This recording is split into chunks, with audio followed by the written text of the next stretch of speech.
Thank you all so much for joining us. Tonight we have a very special conversation about the new Netflix documentary feature, Giving Voice. This is a co-presentation of Outside the Box Office with the USC African American Cinema Society and Netflix. We're going to have a live Q&A with director-producer James D. Stern and film subject Gerardo Navarro, who I'm assuming if everyone here has seen the film, you'll be very familiar with, as indeed the winner of the competition. The moderator for tonight will be SCA MFA candidate Nana Adwoa Frimpong, who I'm very excited to welcome back. Before we start, I'd like to introduce Caitlyn Shane from the African American Cinema Society, who will tell you a little bit more about AACS and what they do here at the School of Cinematic Arts. So Caitlyn, take it away.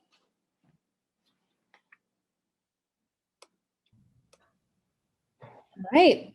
Thank you, Alex. I am the treasurer of the African American Cinema Society. I'm Caitlyn Shane, and AACS mission is to highlight and promote art and artists who are invested in showcasing complex and sophisticated representation of Blackness.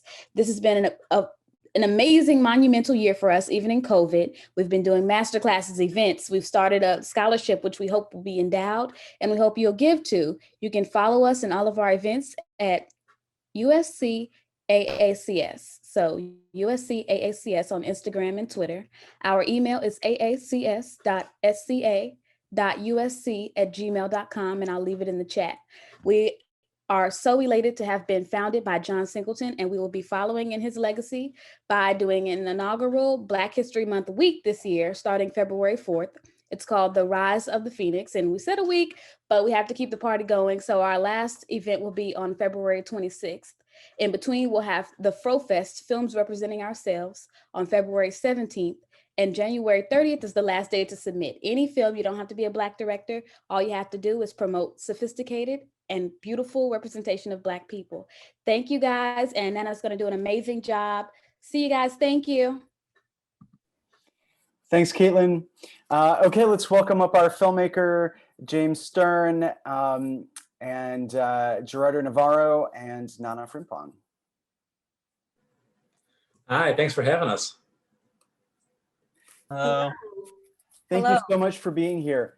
And right before I hand this over, I just wanted to mention for anyone out there who wants to ask a question to just type it up and put it in the Q&A box. And then when we open this up for audience questions, we'll call on you individually. If you'd like to be welcomed over to ask your question live, I'll make you a panelist. You can turn on your camera and ask anything you want. So just bear that in mind. But in the meantime, sit back and relax. And over to you, Nana. Okay, so Mr. Stern and Gerardo, thank you so much for both being here. I said earlier that I was fangirling, but I'm still fangirling. It's such an honor.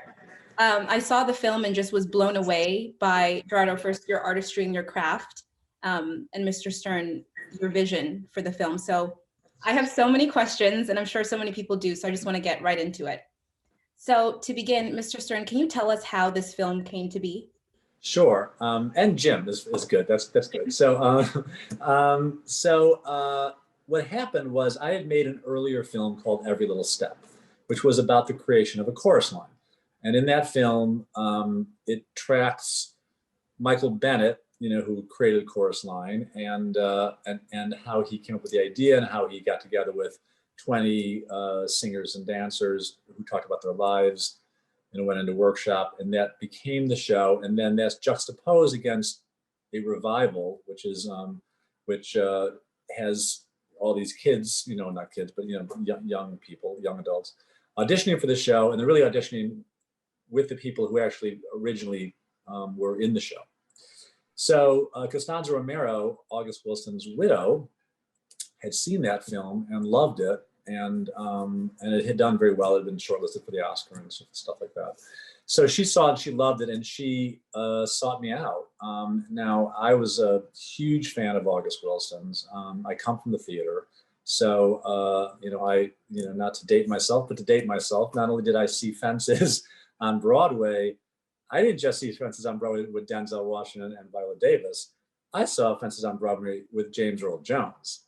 So, which was my first experience of, you know, seeing August Wilson, which just blew me away. So after that, I had read, you know, everything I could get my hands on. I was, as a theater person, you know, I was sort of taught and schooled in Arthur Miller and Eugene O'Neill and Tennessee Williams, and I couldn't understand why he wasn't, you know, right there with them. You know, why he, you know, why was someone as, exposed to the theater, as part of the theater as I was, not having been taught him in schools. So all of that was the background. And so when Costanza called, I just jumped at the chance, and I went to Seattle and sat with her and talked to her about her, you know, her late husband for 3 hours in this, you know, in their living room, where you see like the piano from the piano lesson, or the guitar from the 7 guitars, or, you know, and all the accoutrements of their lives together in his work. And it was, and I thought at the time with my partner, Fernando Villena, that we had a chance to make a competition movie that wasn't a competition movie. It was a movie that really taught people who August Wilson was, what his process was, and did his work mean and matter to people like Gerardo. And can I ask, how did you and Gerardo even meet? Like, how did you choose who your subjects for the film would be? You know, it's hard. You know, I mean, there's thousands of students who were who went to this competition. So what we did, we couldn't shoot everywhere, right? So what we did was we created a hero city. That hero city was actually Chicago. So, which is where I'm from, which is why it's the greatest city on the planet, as everybody must know. And so we started by following that whole process in Chicago in one city, because we just couldn't. There's 10 cities, thousands of kids. We couldn't do everything. So once we were pretty sure about who was rising to the fore in Chicago, Nia, Freedom, Cody.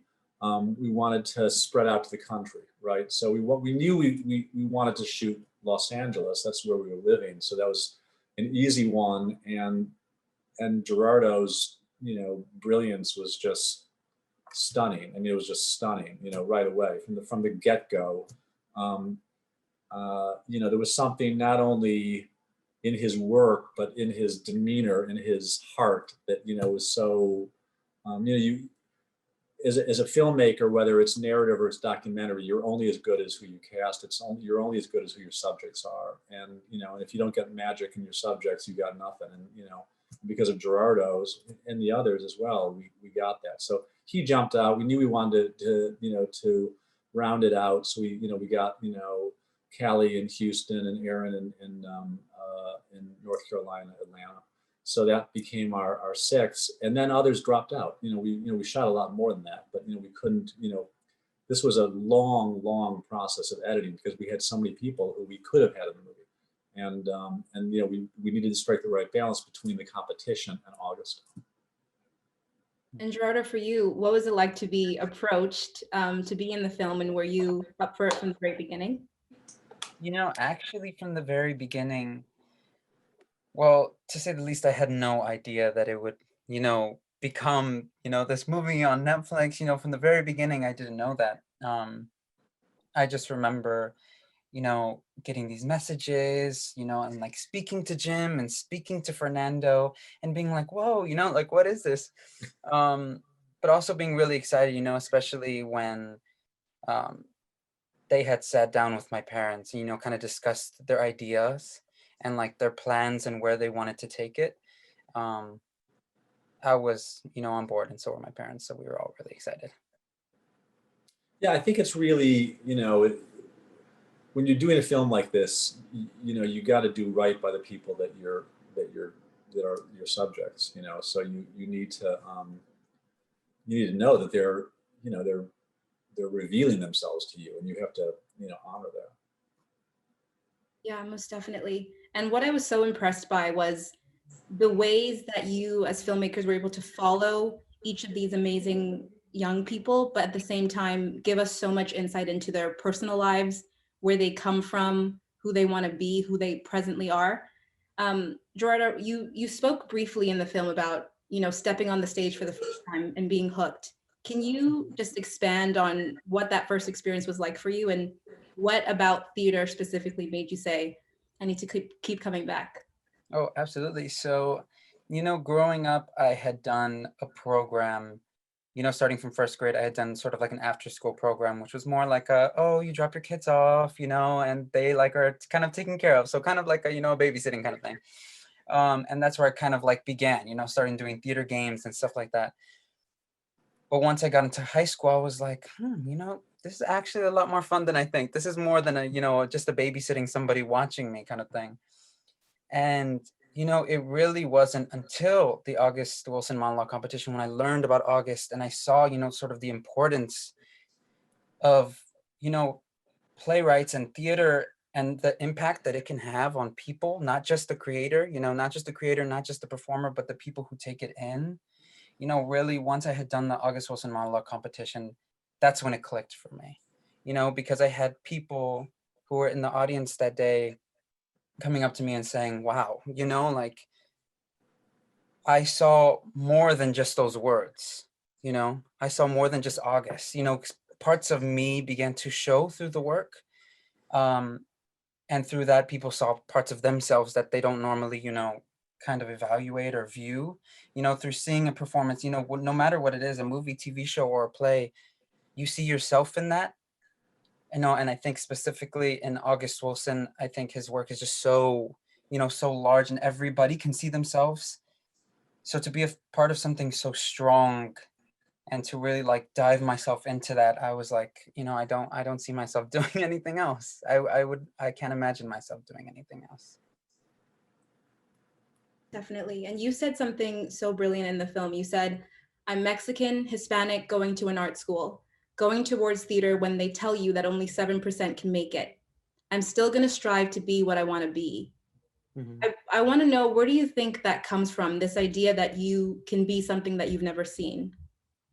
Yeah, I think it comes from my family, really like my parents and my grandparents, and even, I would say even a lot of it comes from reading August Wilson's work. I think a big theme of August Wilson's work is dreams. You see these characters who have these large dreams, that are bigger than anything that they can imagine, especially for themselves, in the world that's around them, especially in these characters and, African American people in general. And also people of color, it's really hard to see beyond the box that is set for you. And I think August Wilson pushes that. And I think my grandparents and I think my parents pushed that. So I think I've reached a point where I'm like, you know what? There's no box, I won't allow there to be a box. Yeah, no, that's beautiful. Yeah, I mean, and what did August I'm going to sort of blow this quote now, but I mean, he famously said something along the lines of, make sure that your belief is bigger than anybody else's disbelief. Mm-hmm. Right. And I think that's what, Gerardo embodies. And it's, it's such a beautiful sentiment, I think. And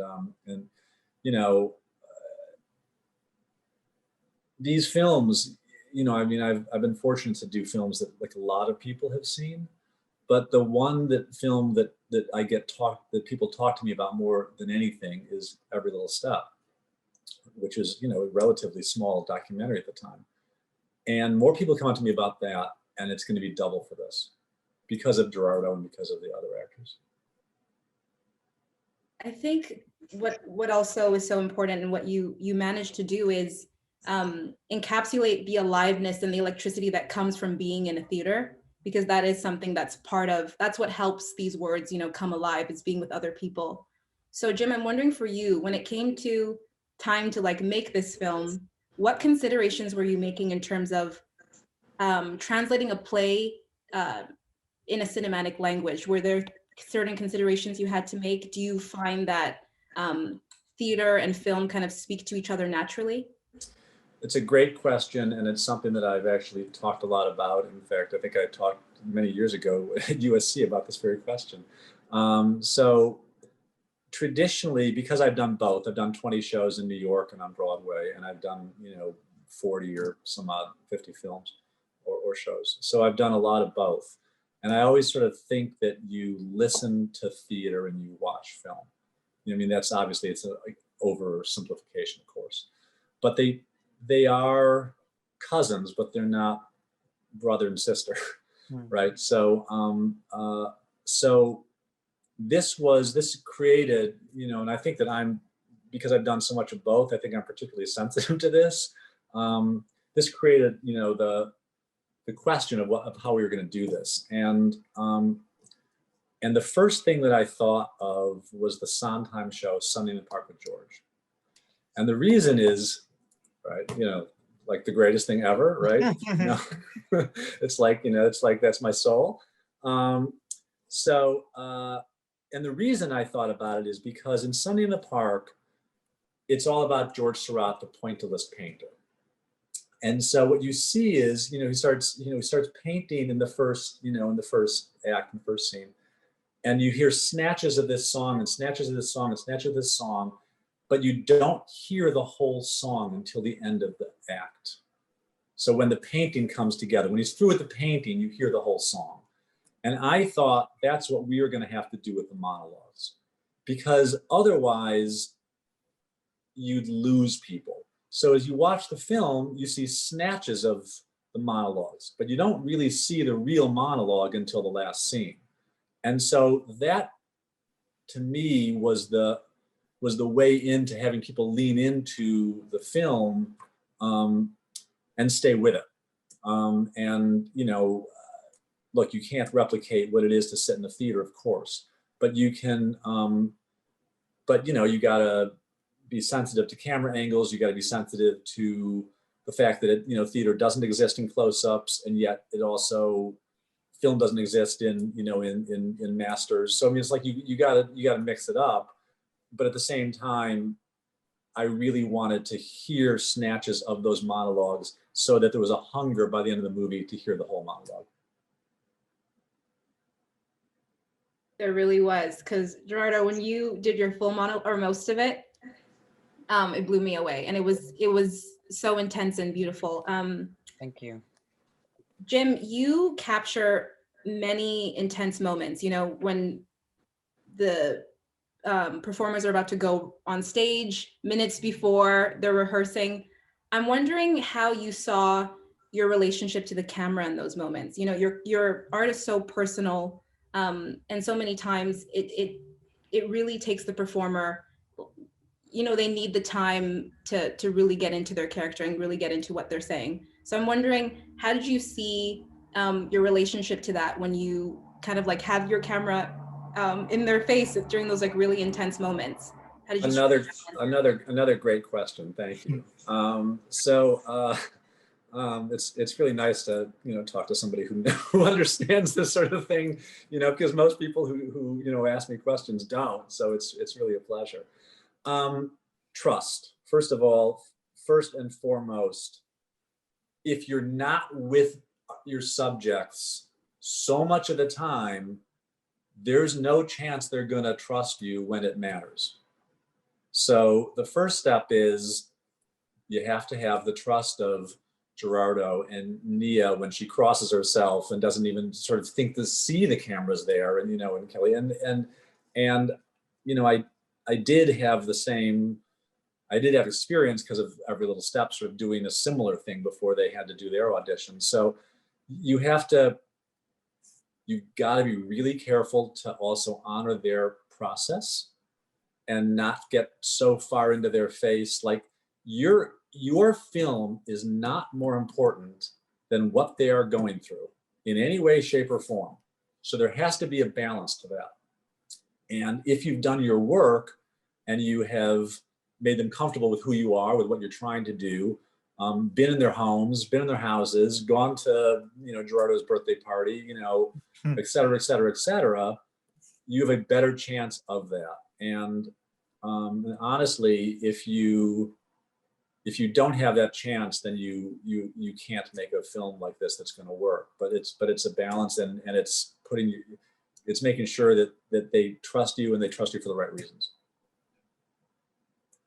Speaking of Gerardo's birthday party, Gerardo, in that scene or that sequence, you share that you wear your grandfather's coat on stage, his jacket, and in one pocket you have a picture of the regional finalists, and then the other, I'm forgetting what the other pocket was. It was a pin that was given to me at the regional finals of King Hedley. It was like a cartoon drawn version. Yes, thank you. I'm wondering, when did that tradition start for you, and why did you decide to do that? You know, when I had decided to do that, you know, I think for me as an artist, you know, there's a lot of different things for many different people, but I think for me as an artist, one of the most important things is not forgetting where you come from, you know, and really bringing the people who came before you and bringing who you are, you know, and not forgetting that and leaving that behind you. So when I went on that stage, when I brought King Hedley, you know, I also wanted to bring my grandfather. I wanted to bring my grandmother. I wanted to bring my parents, who unfortunately, you know, couldn't be there in New York, and bring, you know, my friends, and bring the people who helped me, you know, get to where I was and helped to work on my monologue, as well as myself. You know, the people who don't get this opportunity to be on that stage. I wanted everybody, you know, that I knew that was very close to me to be on that stage. Because I think they make me who I am, and I think I can give the best version of myself if I keep them in mind. That's a great answer, and it's very much in keeping with August Wilson and his work and what his work is about. And I, you know, I know that my best work is when I'm bringing, you know, my complete self, you know, family and, you know, and, you know, from, you know, parents to my children, with me into the work that I'm doing. Yeah, most definitely. And I feel like that's a theme that runs through every single person in the film. I mean, you could tell from Nia to Freedom, Gerardo to your story, just people speaking about where they've come from and how that's led them to where they are. One thing that was said that was so beautiful in the film was August Wilson's work reminds you that, you know, it's for everybody. Everybody can see themselves in the work. It doesn't matter where you come from or what you've been through. You can really see yourself in it. Gerardo, for you, you performed King Hedley. You were King Hedley for your monologue. I'm wondering, what about that monologue specifically spoke to you, and what did your preparation look like? Yeah, so, you know, at the very beginning, when I had read the monologue, I was immediately drawn to it, just because I felt like it was a story that was important, you know, to today, to yesterday, and hopefully not tomorrow, you know? And, you know, I was completely drawn, and I was like, this is a story that needs to be heard. This is a story that's not normally heard, you know? And when I actually began, you know, the I guess you would call them mentors or teaching coaches at the regional finals in Los Angeles were all, you know, very kind and helped me find my connection to it and find, you know, King Hedley, like there's a big thing for him is his scar. And that was really important when it came down to me finding exactly who this man was, because that scar was more than just, you know, a tear of skin or, you know, something that had healed over time. It was his trauma, you know, it was his life. And that scar he carried around with him everywhere. That was his trauma. And when people saw him, that's what they saw. They saw his trauma when really he was just a man, you know, trying to discover where his place in this world was. So really figuring out what that scar meant to him, I think was a big part of, you know, kind of working on this monologue and discovering who he was. Once again, you know, so much of your life, every subject that was featured, so much of their life you can tell comes through in their performance. And I remember they were discussing Cody, one of the panelists were discussing Cody, and he had no formal training. but they said that what was so amazing about him is that you could tell that he was giving his monologue in a way that was true from where he was from. You know, you don't just kind of know how to do that. Jim, I'm wondering for you, when it came to profiling these young people, these subjects, is there something that you learned in the process from their performance or just who they were, their work ethic? First, for one thing, 100% yes. And I felt like they gave me, the gift of their resilience, their dedication, their joy, their optimism. Something that sometimes things that can escape me. So that was something that I carry with me. It's interesting you brought up Cody, who is in some ways is a linchpin of the movie because he's lived the August Wilson dramatic experience in a way that the others have not. Right. So he's come from, this, kind of violent place. He's lost his brother as a result. And so so when you see at the end, him getting ready to sort of go back, right, set against August's famous speech, that makes that's gold, right, for a filmmaker. And it's something that transcends just drama. Also, in the case of Cody, which was also a linchpin of the movie, it's the only time you get to see someone learning to act.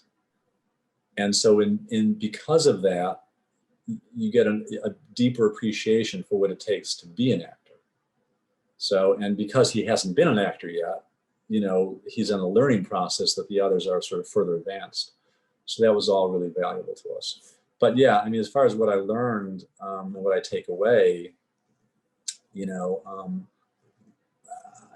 I think that I'm kind of knocked out by them, by Gerardo and gang, and I only hope that my own kids, are sort of as vibrant and as, alive and as empowered as they are. And Jim, may I ask, what was your intention for making this film? Because like you just said, there are so many themes. It's a competition movie, but it's not really about competition. It's about hope, resilience, family, hard work, grit, the list goes on and on. So how did you position yourself amongst all of these themes to tell a full and coherent story? Thanks. Again, a great question. I think that for one thing, I wanted to honor August Wilson. So that was sort of, I don't know that was number one, but and that meant honoring Costanza. So Costanza invited me to this party, and so I wanted to make sure that people understood why August Wilson was great. And for someone like me who's lived, who obsesses over writing and studies writing, and I write, and to be able, his process was so unique and so individual. A phrase comes to his head, a phrase turns into a monologue, the monologue turns into a character, the character needs to have friends. All of a sudden he's working so organically that it's, for someone like me who's used to, oh my God, I can't do anything unless there's, this, note cards in order and stuff like that. So I wanted to show that. I wanted to honor him in such a way that that maybe he could get taught more in schools, that maybe we would be more aware of his work. And from a point of view of him being a minority and and as a white guy, I wasn't really aware of him and stuff. I wanted to have something to say about that. So that was part of it. The other part is, for me, arts education is huge. It was, it's a big thing for me. It was a big thing for me growing up. I was a theater, kid like Gerardo, though had none of his talent. But it's true. I just knew I wanted to be in it. I didn't know how. I was a terrible actor.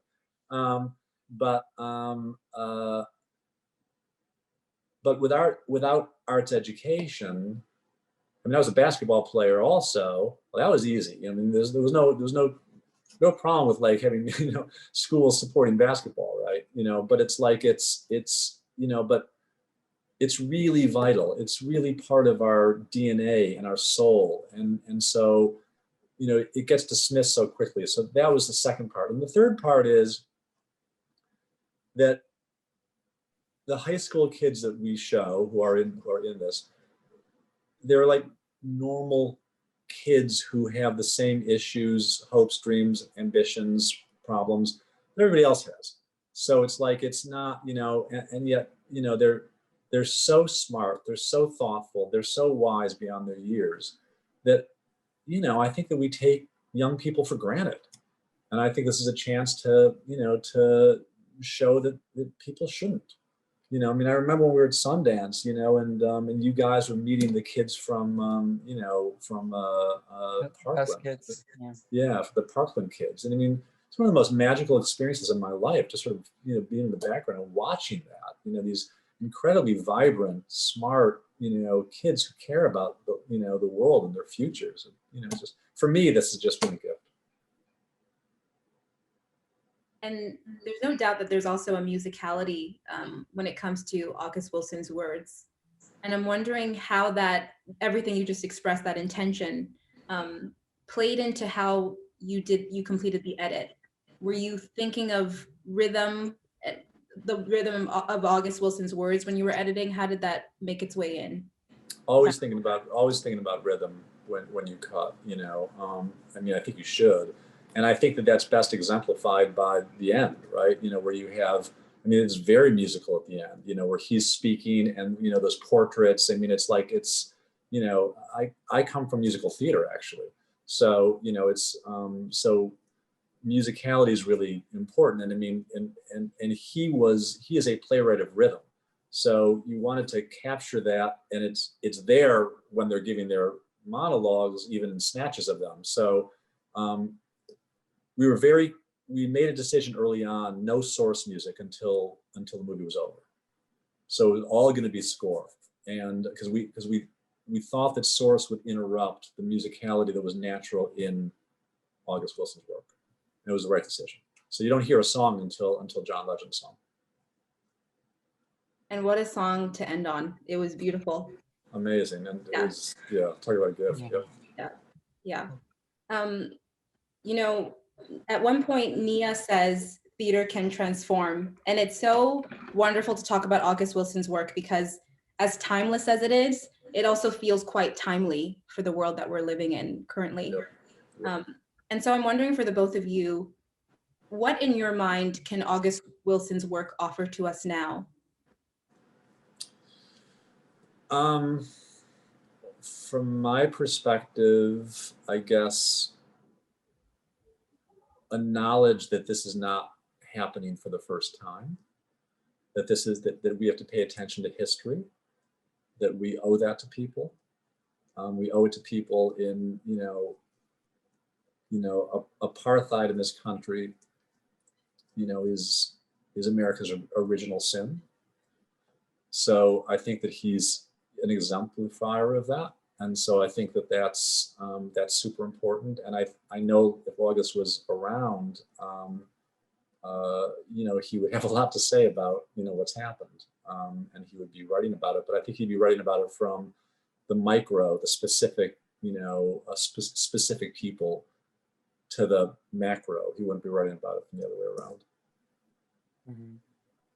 Yeah, I think what I believe would be, one of the greatest, I think, takeaways from August Wilson's work in general is I guess, a reassurance of worth, of realizing, that no matter what's going on, all this, these terrible, terrible things that are going on in our world, that doesn't make your voice any less important, and that doesn't make your voice silent. And, throughout one of his plays, Joe Turner's Come and Gone, there's like that exploration of finding your voice and, singing your song, because we all have our song, and realizing that there's enough space in the world for your song. And never, holding yourself back from singing it. That's actually my single favorite of his plays because of that. Yeah, it's beautiful. Yeah, it is. Beautiful, thank you. Before we go to the amazing people on the call who have their own questions, I'd love to ask Gerardo, where are you right now? What are you doing? Yeah, so I actually just got here 2 days ago now. Okay. But I am in Pittsburgh, Pennsylvania, the home of August Wilson, because I am in my second year at Carnegie Mellon, which has been really exciting. It feels very much like, actually, when I first visited CMU, this was, I think, about 2 years now, when I visited CMU, one of the first places that I went to was August Wilson's home. And I just kind of sat there, in awe. And again, kind of bringing back, remembering where you came from. It's like, this is where he came from. And he never forgot that. So it holds so much power, and it's really exciting, to be studying theater and, to continue to, share his words and continue to, and share the importance, be like, have you heard of August Wilson? You should, and kind of sharing his words and continuing to keep his legacy alive. It's awesome. Wow, I'm so happy for you. Thank you both for your time and your generosity of answers. I feel so fortunate to be in conversation with you about this film and about such an amazing playwright. So, Alex, when you're ready. Thank you so much. It was really great. You're terrific. Thank you. So if anyone out there wants to ask a question, you can write it in the Q&A box, or you can raise your hand and we'll call on someone. I know it's the beginning of the semester, so there's people are shy. Does anyone want to grab my charger really quickly? Of course. My computer charger.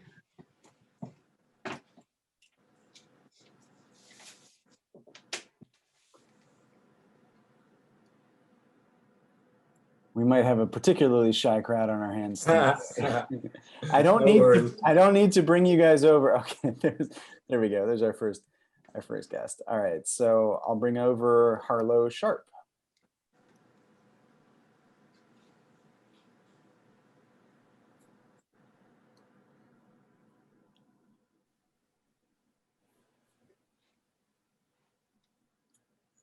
Okay, Harlow, you're on our side of things. If you want to turn on your mic and or your camera, you're more than welcome to.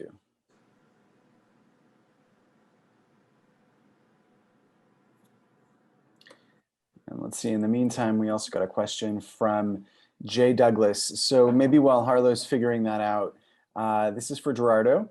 Did you have a film crew following you around? How did the film crew following you around affect your life at school? At the very beginning, I was kind of like, oh my God, because, there are people I'm walking down the halls and there are people like, oh my God, Gerardo has a camera crew with him. Like, what's going on? Is he like a star? And at, like at the beginning, I was like, no, like, they're just doing like the documentary. So it was really exciting. And a lot of people around the school were very excited and were very curious. And at the time I was like, I don't know if I can talk about this. But, they were very excited. And when the movie came out, they were also really excited, to kind of see what they had seen firsthand. And, a lot of them weren't given the opportunity to, of course, go to New York, and some of them couldn't even watch the regional finals. So to kind of see, what was being worked on, and to see, I guess kind of the experience that I was going on and getting the opportunity to kind of live that with me was really exciting for them. So.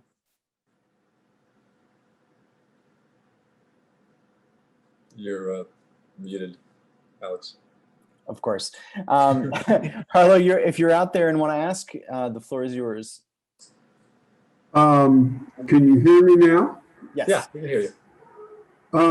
The young lady that finished second, I think, in the competition, it said at the end that she was coming to the University of Southern California. And I was just curious what happened to her. Is she still there?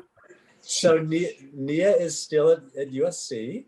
In fact, she was supposed to join Gerardo and I for this tonight, but apparently she had some big, school thing that she couldn't, that try as she might, she couldn't get out of it. But Nia is wonderful, and she's at USC, and she's doing great. And she's a jewel of a young woman. So we're very proud of her, and USC should be also.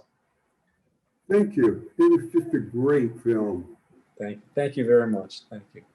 The School of Dramatic Arts, doing what they can to disrupt life in the cinema school. The rivalry. This question is from Rebecca, and she just wanted me to read it. How did you pick whom to follow? Do you follow a lot and pick, or just guess what will work out? In general, this film, but other docs as well. So it's a combination of those two things. I mean, they're I guess to some, look, you're shooting, they're shooting, a lot of people, early on in Chicago, we shot, tons and tons and tons of people. As things windowed down, it was, certain people jumped out. And so I think that we probably followed, pretty closely followed 10 people. And then, we couldn't make the film with 10 people, so we had to make choices. We followed somebody, in New York, we followed somebody in Pittsburgh, we followed somebody else in Los Angeles as well. So, there were people who couldn't make the final cut. And so, I'm pretty good at sort of identifying talent. Because I've been a Broadway producer myself, I had a sense of things. It doesn't mean that was going to be right, but I had a sense. So that was also useful. So you start, casting a broad net, but you keep your eyes peeled on where things seem to be going. Okay, let me invite over Wendy.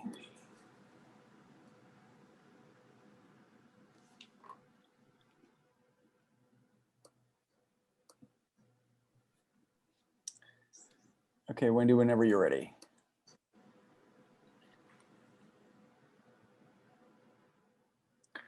Okay, maybe just to give Wendy. Oh, there we go. Hey. I was just wondering, what is the difference between doing film practice and doing film studies? And what is your daily life look like as a filmmaker? Yeah. I can answer the second part. As a filmmaker, I think it's great to be working, to be, putting yourself into something. Nothing is ever taken, you don't take anything on faith. I think that, I've done, probably 70 plays or movies or television, or whatever. So I've done a lot, obviously. And every time you finish, you think you'll never work again. No matter how good you are, it's just the nature of it, So, you get to spend a lot of time thinking about ideas, and you gotta, you have to sort of create discipline for yourself to get up every day and write and try and follow through on things. And it's such an odd life, because you're not going to a job, it's not it's a life, it's not a job. So I got hooked like Gerardo at a very young age, and I wouldn't give it up. And I've been really fortunate to do a bunch of different things. I'm developing a new Broadway musical right now. I'm doing a series that I'm doing. So it's like, I'm sort of I'm a very odd duck, because I'm all over the map. I do a lot of, I've done like really large features, and I love doing a small doc like this, which to me is the most important thing I've ever done. If I can do another Broadway show, that'd be cool. So whoever will have me to their club, I'll probably join. Okay, it looks like we've got one last question, and this is from Jay. What was the most nail-biting moment of making this documentary? There were a lot. I'm not gonna lie. Well, the finals in New York, praying to God that you capture everything that you need to capture. That's probably A. B, another one that just was super nail biting is that John Legend's song did not come in until about 30 minutes before I had to finish like the final mix. And so I hadn't heard the song. I mean, you know, his partner and dear friend Mike Jackson, who was the most wonderful guy in the world, kept on saying, dude, it's coming, just like chill out, it's gonna be great, you'll love it. And I was like, okay, but I have no song and I have to do the mix and we have to go to Sundance and I have to do the mix and I'm, you know, thinking like, I'm gonna have a temp song and the song's okay. I mean, and so, you know, I was like, literally 30 minutes before the song comes and I listen to it and I'm just crying. I mean, it's so good. And the pressure of that moment of like waiting for it. And then it delivered so far beyond my hopes and expectations. So that was another nervous moment. But I think just, you know, and then, you know, you're in the edit room and you know, you're looking and you're looking and you're looking, and it was pretty late in the process. And like my archivist showed me his speech, which I hadn't heard. I didn't even know about it. And when I saw that speech, I knew that I would have an ending. And then, you know, we went back and one of my editors said, what about pairing that with, you know, with the portraits? And, you know, and then obviously I knew that we wanted to pair it with Cody, and, you know, it just sort of came together. But, you know, those were all, I guess those three places. Well, thank you all so much for such a fantastic conversation. You know, thank you for also for making this great film and really helping, you know, introduce August Wilson to so many people out there. I mean, it's amazing right now that we have the film adaptations that have been coming out. Ma Rainey was fantastic, and I really hope that at some point we'll be able to actually go celebrate this work in a theater. We will. It'll take a little while, but we're gonna get back. Well, best wishes until then, and best wishes for the film. And thank you all for such a great conversation. Thank you so much, and thanks for having us. Yeah. Good night. Good night. Good night.